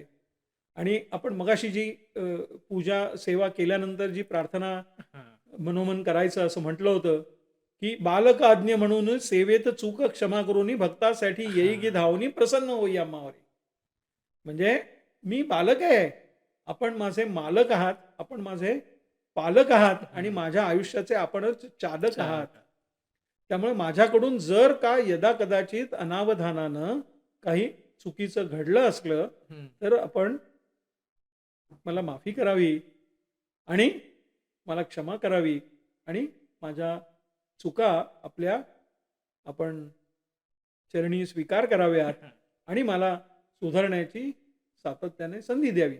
पण अर्थात चुका ज्यावेळेला आपण म्हणतो ना, त्यावेळेला एक चूक 100 वेळा करणं हा भाग हां. वेगळा आणि 100 चुका एक वेळेला झालेल्या असतील, तर तो भाग वेगळा. हां. अन्यथा आपल्याला चूक कळली आहे आणि तीच चूक उद्याही पुन्हा होणार आहे, हां. तर ते चुकीचं आहे. चुकीचं. चुका होऊ शकतात. पण ती चूक अशी पण व्हायला नको, की ज्याच्यामुळं आपल्याला म्हणजे सातत्याने खंत वाटत राहील. हं. आणि मुळातच मी नेहमी असं म्हणतो, की चूक हा शब्दच मुळी चुकीचा आहे. ओके. का म्हणतो असं? त्याचं थोडंसं वेगळं आपल्या हां. ह्या हां. विषयाला अनुसरून नाही, थोडंसं अवांतर करून पण एक उदाहरण सांगू इच्छितो या हं. ठिकाणी, हां. की आपल्या तुटलेल्या चपलेचा बंद सुद्धा शिवायचा असेल, तर हं. जर आपण एखाद्याकडे गेलो, चप्पल शिवणाऱ्याकडे, हां. तर तो देखील काय करतो, "थांबा मी एक तुम्हाला चूक ठोकून देतो हां, आणि हां. तुम्ही व्यवस्थित चालू शकाल." त्यांनी त्या चपलेच्या बंदावरती, तुटलेल्या बंदावरती मारलेली एक चूक सुद्धा म्हणजे एक छोटा खिळा असतो त्याला चूक चूक म्हटली म्हणतात. जाते हां. आणि ती चूक सुद्धा आपल्यासाठी बरोबर ठरू शकते. कारण हां. आपला पाय त्या चपलेत घालून आपल्याला व्यवस्थित मार्गक्रमण करता येतं, चालता येऊ शकतं. हां. त्यामुळे चूक ह्या शब्दाला देखील आपण इतकं सकारात्मक बघितलं, तर हां. मला असं वाटतं की आपल्या भोवताली आणि अंतरंगी कोणत्याही प्रकारे नकारात्मकता असायचं कारणच असणार नाही. तर तुम्ही इतकं सुंदर सांगतात. पण मला एक प्रश्न पडलाय. समजा एखाद्या व्यक्तीला खूप राग आहे, तो तणावामध्ये आहे किंवा त्याला दुखापत झाली आहे. मग त्या वेदनेमध्ये असताना ज्यावेळेस तो साधना करेल, तर मग परिणाम बदलतात का? आता यामध्ये 2 वेगवेगळे परत विषय आहेत. हं. एक जो विषय आहे तो म्हणजे मानसिक तणाव. हं. राग येणं हं. हे मानसिक तणावाचंच लक्षण आहे. हो. आणि राग कोणत्या वेळेला येतो? ज्यावेळेला एखादी गोष्ट आपल्या मनाविरुद्ध हां. होते, आपल्या मनासारखी होत नाही. हां. याचाच अर्थ तिथं काय आहे, की काही प्रमाणात का होईना, तिथं इगो हां. ही त्या परिस्थितीची जागा घेत असते किंवा त्याचं प्रतिनिधित्व करत असते. हां. त्या विषयाचं, त्या बरोबर. क्षणाचं. हं. तर सर्वात प्रथम आपला राग आपण शांत करणं आणि हं. तो कसा करायचा? तर डोळे मिटायचे, स्वामींचं स्वरूप डोळ्यासमोर आणायचं हं. आणि दीर्घ श्वास आणि उच्छ्वास करायचा. एक 2 ते 3 वेळा जर का केलं ना, हं. तर आपला राग शांत व्हायला लगेचच त्याच्यात आपल्याला उपयोग होतो. ओके. आता हे शांत होण्याचं देखील वैज्ञानिक कारण आहे. हं. कारण ज्यावेळेला आपल्याला राग येतो, त्यावेळेला आपण म्हणतो असं, की माझा पारा चढलाय. हां. पारा चढलाय म्हणजेच काय आहे, की रक्ताचं शरीरांतर्गत जे प्रसरण आहे ना, हं. ते जलद गतीनं व्हायला लागतं. हो, हो. राग येणाऱ्या माणसांना अनेक वेळेला ब्लड प्रेशरचा त्रास असतो. कारण ते हं. प्रेशर वाढलेलं असतं. हो, हो, हो. पण दीर्घ श्वास घेण्यानं काय होतं, की ब्लड प्रेशर हे अनेक वेळेला, अनेक प्रकारे, अनेकांच्या बाबतीत अर्थात व्यक्ती सापेक्ष या गोष्टी आहेत. हां. सगळ्यांनाच काही हे लागू होईल असं नाही. पण अनेकांच्या बाबतीत तो राग कंट्रोल करण्यासाठी ज्यावेळेला दीर्घ आपण श्वास आणि उच्छ्वास करायला सुरुवात करतो, हं. त्यावेळेला ब्लड प्रेशर हे हळू-हळू, हळू-हळू कंट्रोल व्हायला सुरुवात हं. होते.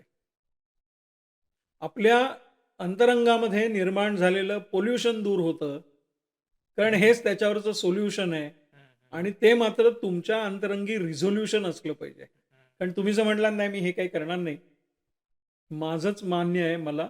मी कोणाचं ऐकणार नाही. हे सगळं चुकीचंच आहे. माझंच सगळ्यांनी ऐकलं पाहिजे." हे जर का तुमचा होरा कायम असला, असाच जर आविर्भाव असला, तर मग मात्र त्या तणावातनं मुक्तता तुमची होणं, हे काही सहज, साध्य आणि सुलभ असं ठरू शकत नाही. पण तणावाने होतं काय, तर वातावरण विनाकारणच आपल्या अंतरंगामध्ये आणि सभोवताली बिघडतं. नकारात्मकता निर्माण होते आणि आरे म्हटलं की कारे ह्या प्रतिक्रिया येतातच. मगाशी जसं मी म्हटलं, की बरोबर. Every action has got its own reaction. हं. मिररसारखी अवस्था निर्माण होते. आपण जर का रागाला शांत करण्याचं पहिल्यांदा काम केलं, तो प्राधान्य असणं गरजेचं आहे. हां. कारण आपल्या अंतर्मनात प्रकट होणारे प्रत्येक विचार हे आपल्या शरीरावरती थेट परिणाम करणारे असतात. हं. त्यामुळे जसं आपण मनानं शांत होईल, तसंच शरीर देखील, देहानं देखील आपण शांत होणार आहोत. हां. आणि मनाची आणि तनाची शांतता ही आपल्याला स्वास्थ्य देऊ शकणार आहे आणि आपल्याला स्वस्थ करू शकणार आहे. हं. आणि ते अतिशय स्वस्त आहे. कारण त्याच्यासाठी तुम्हाला औषधोपचार काहीच करायचे नाही आहेत. हां. हा एक साधा विधी आहे, की जो तुमच्या देहासाठी आणि तुमच्या अंतर्मनासाठी आवश्यक आहे. हां. हे झालं आता मानसिक अवस्थेच्या बाबतीत, हं. व्यवस्थेच्या बाबतीत. परंतु ज्यावेळेला आपल्या देहाला कुठे काही इजा झालेली आहे, काही जखम झालेली आहे, तर ती झालेली जखम आपण तिला निश्चितपणे जपणं गरजेचं आहे. कारण हं. आपल्याला माहिती आहे, की अ, आपल्या शरीराचं स्वास्थ्य हीच खरी आपली संपत्ती आहे. हो. आणि त्या संपत्तीचा म्हणजे हेल्थ इज वेल्थ आपण जे म्हणतो, हं. तर शरीर स्वास्थ्याला कोणतीही दुखापत होणार नाही. हं. कुठलाही त्याच्या वेदना होणार नाहीत. याची दखल आपल्याला घेऊन आपली सेवा आणि साधना आपण चालू ठेवू शकतो. हं.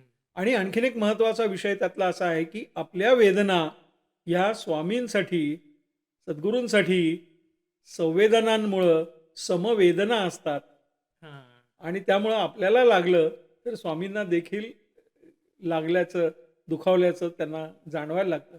आणि हे भाव केवळ आपल्या अंतरंगात प्रकट होणारे असतात असं नाही आहे. पण स्वामींच्या आपण मुखाकडे जर बघितलं, हां. तर त्यांच्या मुखावरचे भाव देखील आपल्याला बदललेले दिसतात. हां. आपण जर का अत्यंत बारकाईनं रोज जर स्वामींकडे बघितलं, हं. त्यांच्या मुखाकडे बघितलं, तर आपल्या व्यक्तिगत आयुष्यामध्ये घडणाऱ्या घडामोडी आणि घटना, आपल्या अंतरंगामध्ये चालू असणारे विचार, हं. येणारे अनुभव, प्राप्त होणारी प्रचिती आणि अनुभूती, ह्या सगळ्या काही गोष्टी स्वामींच्या मुखावाटे आपल्याला प्रकट झालेल्या दिसत असतात. ज्यावेळेला आपण आनंदी आहोत, त्यावेळेला स्वामींचाही चेहरा आनंदी दिसतो आपल्याला. आपण ज्यावेळेला दुःखी आहोत, आपल्याला एखाद्या गोष्टीची खंत आहे, तर हां. ती स्वामींच्या चेहऱ्यामध्ये आणि नजरेमध्ये आपल्याला जाणवतेच. हं. आणि हे काही वेळेला असं होतं, काही जणांनी मला विचारलं, की "अहो, स्वामींचा हा मी फोटो बदलू का?" हां. कारण म्हणे स्वामींचा चेहरा असा उग्र वाटतोय, हां. डोळ्यामध्ये रागीट भाव वागतोय. हं. तर हा भाव आपल्या अंतरंगामधनं तिथं प्रतिबिंबित झालेला आहे. ओके. हां. आणि त्यावेळेला आपण एक गोष्ट लक्षात ठेवायची, की स्वामींच्या चेहऱ्यामध्ये हा झालेला बदल आहे, हं. तो बदल आपल्याला दर्शवतोय, की तुला तुझ्यातलाही अंतरंगातला बदल करण्याची गरज आहे.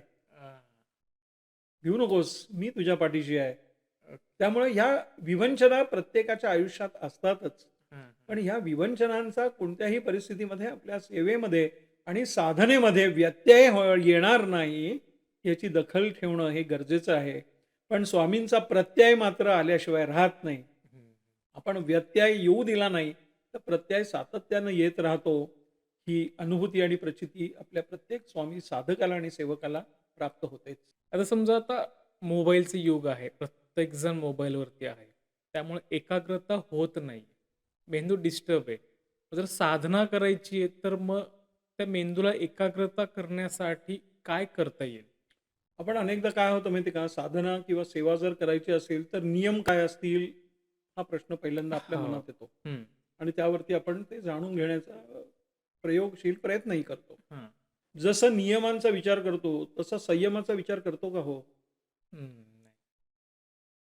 आपल्याला जर सेवेत आणि साधनेत राहायचं असेल, तर हं. आपल्याला नियम काय असावेत हे जसं माहिती हवं असं वाटत असतं, हां, तसं नियमांपेक्षा आणि नियमांच्या बरोबरीनं आपल्याला संयम काय बाळगायला हवा, हां. याची जाणीव ठेवणं अत्यंत आवश्यक आहे. हं. आणि संयम काय असायला हवा, तर ज्यावेळेला मला त्या मोबाईलची गरज आहे, त्याच वेळेला मी वापरेन. हां. अन्यथा माझ्यासाठी ते काही साध्य नाही आहे. हं. माझी साधना हेच माझं साध्य आहे. हां. मोबाईल हे केवळ साधन आहे. त्या साधनाचा आपण सधन होण्यासाठी उपयोग करायला हरकत नाही. हं. बरोबर. सधन होण्यासाठी उपयोग करायला हरकत नाही. मोबाईल जर वापरायचाच आहे, तर स्वामींचं नामजप लावा. हां. स्वामींचं नामस्मरण होईल असं बघा. स्वामींच्या वरती स्तवनं काही आहेत. हं. ती सांगीतिक सेवेचा आणि श्रवण भक्तीचा लाभ घ्या. परंतु हे करत असताना आपल्याला जाणवणं, आपल्याला त्याची जाणीव होत राहणं हे अत्यंत गरजेचं आहे, की आपल्यातला संयम हा ढळू देता कामा नये. हां. आणि ज्यावेळेला नियम आणि संयम हे दोन्हीही आपण पाळतो, त्याच वेळेला आपली साधना ही सुफळ संपन्न होते आणि ती फलदायी आणि फलद्रूप ठरते. मोबाईल हे खरोखर आज अलीकडच्या काळामध्ये जर का बघितलं, तर आपल्या श्वासा इतकंच महत्त्वाचं हो. असलं, असं वाटायला लागतं. बरोबर. ते आपल्या श्वासा इतकंच महत्त्वाचं आहे, असं वाटायला लागतं. पण खरंच ती वस्तुस्थिती आहे का हो? नाही. ज्या काळामध्ये आपल्याकडे मोबाईल हे तंत्रज्ञानच नव्हतं, हं. हे उपकरणच नव्हतं, त्याही वेळेला आपला श्वास चालू होता बरोबर. आणि हो. विश्वासही कायम होता. हं. तर मोबाईलमुळं आपला श्वास थांबणार नाहीये, असं काही नाहीये हं. आणि विश्वास कमी होण्याचं तर कारणच नाहीये. कारणच नाही. म्हणजे स्वामींचा तुम्हाला जर का धावाच करायचा असेल, तर त्या मोबाईलवरती स्वामींचा वॉलपेपर लावा आणि हां. तो 4 वेळा बघा, हरकत नाहीये. परंतु प्रत्येक वेळेला मोबाईल उघडूनच बघायला हवा. हं. प्रत्येक वेळेला त्या WhatsAppवरती, सोशल मीडियावरती आपण सातत्यानं सक्रिय राहायला हवं, असं काही नाहीये. हां. सोशल मीडिया हा तर सोसेल तितकाच आपण उपयोगात आणावा. त्याचा वापर आपण करायचा नाहीये. उपयोग करणं आणि वापर करणं या दोन्हीमध्ये खूप मोठं अंतर आहे. कारण वापर ज्यावेळेला आपण करतो, त्यावेळेला ते वापरतो आणि फेकून देतो. यूज एंड थ्रो म्हणजे ते हां. वापर करणं आहे. पण उपयोग करणं, या उपयोग करण्याचा अर्थ असा आहे, की ज्यामधनं आपल्याला जीवनानुभूती, हां. आनंदानुभूती आणि जीवनाचं प्रत्यंतर हे आपल्याला प्राप्त होत राहतं. हं. स्वामींच्या कृपेचा आनंद प्राप्त होत राहतो. त्यामुळे मोबाईल हा जवळ आहे, तो संपर्कासाठी आहे, इतपत बास. आज आपल्याकडे स्वामी सेवा होणार आहे, स्वामींची आरती होणार आहे, हे कळवण्यासाठी आपण मला फोन केलात, आपण मला हां. WhatsAppवर मेसेज पाठवलात, उत्तम आहे. पण त्यापेक्षा जास्त की स्वामींच्या साधनेव्यतिरिक्त, स्वामींच्या सेवेव्यतिरिक्त आपण किती वेळ त्या मोबाईलसाठी खर्ची घालणार आहोत, याचं भान आपल्याला असणं आवश्यक हं. आहे. मोबाईल मोबाईल वापरू नये अशा मताचं मी नाही आहे, कारण आज ती काळाची गरज झाली आहे. गरज आहे. सुलभ असं संपर्काचं साधन झालेलं आहे. हं. पण त्यामध्ये एकमेकांशी आपण बोलताना एकमेकांकडे स्वामींविषयी, महाराजांविषयी, आपल्या साधनेविषयी, सेवेविषयी हं. चर्चा करताना असं किती वेळा आपण बघतो, नाही. ते खूपच क्वचित होतं. हं. म्हणजे आपण त्याचं साधन म्हणून उपयोग करायला हरकत नाहीये, पण ते साध्य नाहीये. हां. आपली साधना हेच आपलं साध्य आहे, हे आपण विसरता कामा नये. आता एक शेवटचा प्रश्न, की ज्येष्ठ म्हणा किंवा जे शिकलेले आहेत, ज्यांना लिहिता वाचता येतं, ज्यांना समज आहे, अशी लोकं साधना करतात. त्यात सुरुवातही करतात. पण आपण लहान मुलांचा जर विचार केला, ज्यांना वाचता येत नाहीये, वाचता येत पण थोडं-थोडं वाचता येतात, त्यांना तेवढी समज नाहीये. मग एकाग्रता वाढवण्यासाठी साधनेचा कशाप्रकारे उपयोग होऊ शकतो? अवस्थेत असणारा प्रत्येक बालक हं. हा एखाद्या चिकण मातीसारखा असतो. हां. एखाद्या मेणासारखा असतो. त्याला आपण जसे मोल्ड करणार आहोत, तसं तो आकार प्राप्त करणार आहे. ओके. मग बालपणापासून जर का त्याच्या समोर आपल्या घरामध्येच आपण कुटुंबातले सर्व सदस्य साधनेत आहोत, हां. स्वामींच्या सेवेत आहोत, असं जर दिसत असेल, आपल्याला प्रत्येकाला असं माहिती आहे, की बालकांची अनुकरणप्रियता ही अधिक लोभस असते. हां. आपल्या घरातल्या मोठ्या व्यक्तींचं अनुकरण करण्याचा त्यांना एक प्रकारचा छंद हो. जडलेला असतो बालपणापासूनच. बरोबर. हो. आणि त्यांचं बालपण हे केवळ बालपण न राहता त्याच्यात समंजसपणा हा संस्काराच्या माध्यमातून यायला सुरुवात होते. त्यांना आध्यात्मिक आणि पारमार्थिक विषयांची गोडी लागायला सुरुवात होते. त्यांना जेवणातल्या गोडीपेक्षा सुद्धा जीवनातली गोडी काय आहे, हां. हे अगदी बालपणापासून कळायला सुरुवात होते. आणि मला असं वाटतं, की ते संस्कारच अत्यंत महत्त्वपूर्ण भूमिका बजावतात. हं. त्यामुळं कोणत्या वयामध्ये साधना करायची ह्याला काही म्हणजे काही नियम नाही आहे किंवा हां. कोणतीही बंधनं नाही आहेत आणि मर्यादा नाही आहेत. म्हणजे बालकाच्या जन्माच्या अगोदरपासून ज्याला गर्भसंस्कार हं. म्हणतो आपण मगाशी म्हटलं तसं, तेव्हापासून ते व्यक्तीच्या अंतापर्यंत, हां. देहाच्या अंतापर्यंत, शेवटच्या श्वासापर्यंत जर का आपली साधना चालू राहिली, तर ती निश्चितपणे फलद्रूप ठरू शकते. ज्यावेळेला मंत्र शक्ती हं. आणि सिद्धता या संदर्भात ज्यावेळेला आपण या बालकांना त्याची कल्पना देतोय, त्यावेळेला ते करण्यामागचं कारण काय असू शकतं, हेही त्यांना सांगणं हे गरजेचं हां. असतं. कारण आपल्याला माहिती आहे, की बालक जितके अनुकरणप्रिय असतात, तितकंच त्यांना प्रत्येक गोष्टीमध्ये कुतूहल सुद्धा हां. असतं. त्यांची जिज्ञासा ही नेहमीच जागृत असते. बरोबर. म्हणजे एखादी मोठी झालेली बालकावस्था असणारी व्यक्ती, म्हणजे व्यक्ती म्हणतोय मी, कारण मोठे हं. झाल्यानंतर त्यांच्या मनामध्ये एवढे प्रश्न निर्माण होत नाही नाहीत, हां. जेवढे बालकांच्या मनामध्ये प्रश्न निर्माण होतात. हां. म्हणजे लहान मुलं ही घरामध्ये सुद्धा आई-बाबांना विचारतात, "आई तू असं का करतीयेस? हो. बाबा तुम्ही असं का म्हणालात? म्हणजे हे बरोबर. तुम्ही असंच का करताय? मग हां. ते तसं का नाही करत आहात?" हां. तेही त्यांची जी जिज्ञासा आहे, त्यांचं जे कुतूहल आहे, त्यांना दाबून नाही टाकायचं. हां. त्याला अतिशय समाधानकारक आणि अतिशय यथायोग्य अशी आपण आध्यात्मिक किंवा पारमार्थिक दृष्टिकोनातनं उत्तरं द्यायला पाहिजेत. हं. हं. त्यांना त्यांची स्पेस देणं जितकं गरजेचं असतं, त्यांना त्याच बरोबरीनं ह्या स्पेसमध्ये नक्की काय-काय आहे, म्हणजे हां. ह्या स्पेसमध्ये नक्की काय-काय आहे, हां. हेही थोडंसं अभ्यासपूर्वक समजून घेण्यासाठी त्यांना परावृत्त करायचं असतं. हं. आणि हे करत असताना आपण त्यांना मंत्राच्या बाबतीत निश्चितपणे सांगायचं, की हे मंत्र का करायचा आहे? हेतू लक्षात घे. हां. आपल्या मुलांना सांगायचं, "हेतू लक्षात घे, हे तू लक्षात घे." हां. म्हणजे हे तू पहिलं स्वतः आधी लक्षात घे, समजून घे, की साधना आणि सेवा ही का करायची आहे. हां. आणि ज्यावेळेला सांघिक प्रार्थना होते, कुटुंबातला प्रत्येक सदस्य, लहान, मोठा, तरुण, मग वृद्ध, वयोवृद्ध असं कोणीही जरी असला, तरी ते एकत्रितपणे ज्यावेळेला प्रार्थना करतात, हं. त्यावेळेला ती प्रार्थना अधिक जलद गतीनं आणि समर्थांपर्यंत अगदी सहज सुलभ रीतीनं पोहोचू शकते. हां. त्यांच्या चरणी रुजू होऊ शकते. त्यामुळं बाल्यावस्थेतल्या ज्यावेळेला आपण आपल्या अपत्याला सांगतो, की तू ही प्रार्थना का म्हणायची आहे? तारक मंत्र म्हणताना तो कसा म्हणायचा आहे? हं. आता लहानपणी आपल्याला माहिती आहे, की बरेचसे बालक हे थोडंसं बोबडे बोल बोलत असतात. हो. त्यांचे उच्चार हे स्पष्ट होत नाहीत. हं. परंतु तारक मंत्र काय किंवा कोणताही मंत्र असेल, शुभं हं. करोती सारखं जरी अगदी सायंकालीन म्हटलं हं. जाणारं जे नियमित स्तवन आहे ते हं. देखील असेल. पण ह्या सगळ्यांमध्ये मुळातच मुळी उच्चारण स्पष्ट व्हावं, हां. हे देखील म्हणजे आपल्या मनावरती जसे संस्कार होणं, अंतरात्म्यावर संस्कार होणं जितकं हं. गरजेचं असतं, तसेच आपल्या वाणीवरती सुद्धा संस्कार होणं हे गरजेचं असतं. आणि हे बालपणापासून जर का सुरू झालं, तर मला असं वाटतं, की ते त्यांच्या अंगवळणी पडतं आणि हं. पचनी सुद्धा पडतं. कारण बरोबर. त्यांना लक्षात यायला लागतं, की आपली वाणी ही जास्तीत जास्त स्वच्छ आहे, हां. सुंदर आहे आणि विलोभनीय ठरत आहे. आपल्या बोलण्यातनं आणि प्रत्येक उच्चारांमधनं स्पष्टता आहे. आपल्या बोलण्यामध्ये मंत्रोच्चार जे काही आपण करत आहोत, हां. त्यामध्ये शुद्धता आहे. हे ज्यावेळेला त्यांना कळतं, त्यावेळेला त्यांना देखील आनंद प्राप्त होतो आणि घरच्यांच्या दृष्टिकोनातनं ती एक त्यांना सराव होत लागतो. ती सवय त्यांना लागते आणि हां. त्यातनं आणि आपल्याला माहिती आहे, की practice makes man perfect. Perfect. आपल्यापैकी प्रत्येकांना सरावाच्याच माध्यमातनं एक चांगल्या पद्धतीनं काम करण्याची किंवा काही बोलण्याची ही सरावाच्याच माध्यमातनं आपल्याला हां. पात्रता निर्माण होत असते.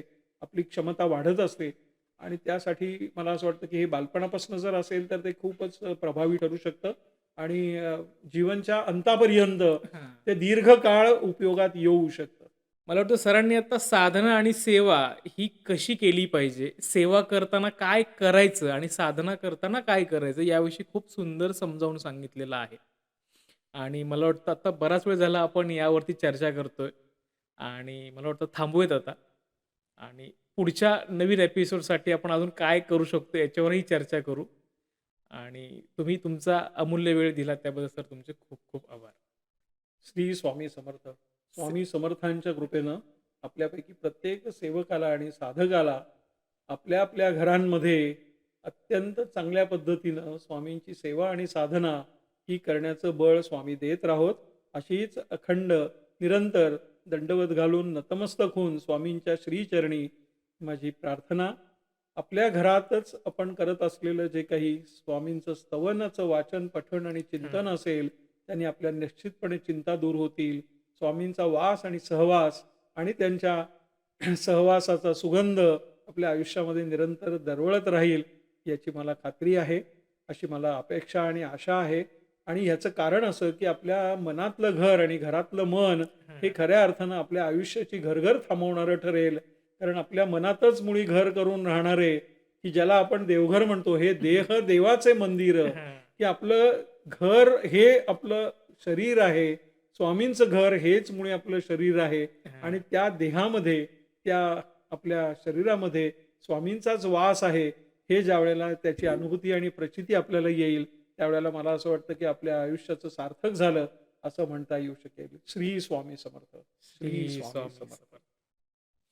तुम्हाला जर हा पॉडकास्ट आवडला असेल तर लाईक, शेअर आणि सबस्क्राईब करायला विसरू नका. भेटूयात पुढच्या पॉडकास्टमध्ये एका नवीन विषयासह. नमस्कार.